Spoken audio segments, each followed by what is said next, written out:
This is Abdul Malik Hashmi, and you are watching my YouTube channel.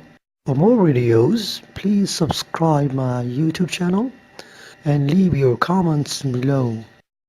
How to read English correctly. Lesson 31. Long vowel sounds in Urdu by Abdul Malik Hashmi.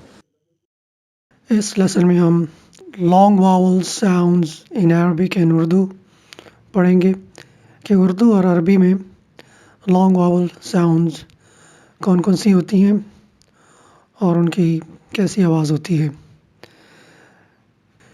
What is a long vowel? पहला सवाल ये है कि what is a long vowel? Long vowel से क्या मुराद है? What is the function of a long vowel? Long vowel का क्या काम होता है? ये हरूफ कॉन्सोनेंट हरूफ को जोड़ने में मदद देते हैं. जायज़े के लिए हम ये देखेंगे कि दुनिया भर की मुख्तलिफ़ ज़ुबानों में कितने वावल्स और कितने कॉन्सोनेंट हरूफ होते हैं. जिस ज़ुबान में जितने ज़्यादा वावल्स होंगे वो इतनी ज़्यादा मुश्किल उसको बोलना होगा. हम 3-4 ज़ुबानों का यहाँ एक जायज़ा लेते हैं कंपैरिजन इंग्लिश के साथ. फ्रेंच लैंग्वेज में 6 वावल्स लेटर्स हैं.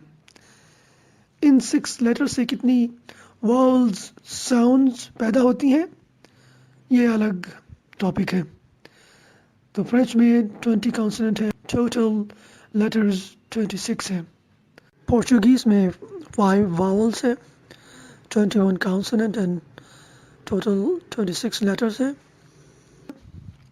चाइनीज़ में 6 वावल्स है. उर्दू में 3 वावल्स लेटर्स हैं sounds. How many long vowels are there in Urdu? जैसे पहले गुजरा, उर्दू और अरबी में 3 हरूफ मद या लॉन्ग वावल्स हैं. वो कौन कौन से हैं? वो है अलिफ या वाव. इन हरूफ से जो आवाज़ें पैदा होती हैं वो है आ, ई, ऊ, ऐ, औ. ये 5 आवाज़ें हैं जो इससे पैदा होती हैं. आ को हम डबल ए से लिखेंगे. ये आवाज़ इंग्लिश में नहीं पाई जाती. डबल ए के स्पेलिंग वाले ये अल्फाज इंग्लिश में नहीं पाए जाते. ये एक इजाद है, ज़रूरत है उर्दू और अरबी के लॉन्ग वावल को रिप्रेजेंट करने के लिए हमने ये डबल ए का इस्तेमाल किया है. दूसरा है लॉन्ग वावल ई. ये साउंड इंग्लिश में पाई जाती है. इसको इंग्लिश में 2 तरह से लिखा जाता है, डबल ई के साथ भी और ई और ए के साथ भी. और एक आवाज़ है अरबी और उर्दू में ऊ.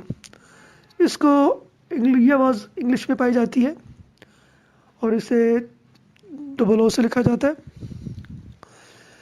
एक और आवाज़ है ऐ, अलिफ ज़बर या ऐ. ये आवाज़ भी इंग्लिश में पाई जाती है.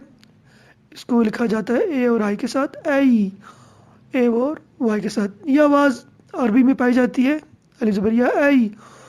लेकिन उर्दू में इस तलफ़ुज़ के साथ पाई नहीं जाती ये आवाज़. उर्दू में हम इसको ए पढ़ते हैं. इसी वजह से यही वजह है कि पाकिस्तान और इंडिया के लोग जो इंग्लिश के वो अल्फाज जिनमें ए आई आता है या ए वाई आता है उनको वो एक पढ़ते हैं. जैसे डी ए वाई डे, जो कि उर्दू के एतबार से ठीक है लेकिन इंग्लिश के एतबार से गलत है और अरबी के एतबार से भी गलत है. एक और आवाज़ हमारे पास है, 5वीं आवाज़, वो है अलिफ ज़बर वाव औ. ये आवाज़ इंग्लिश में पाई जाती है.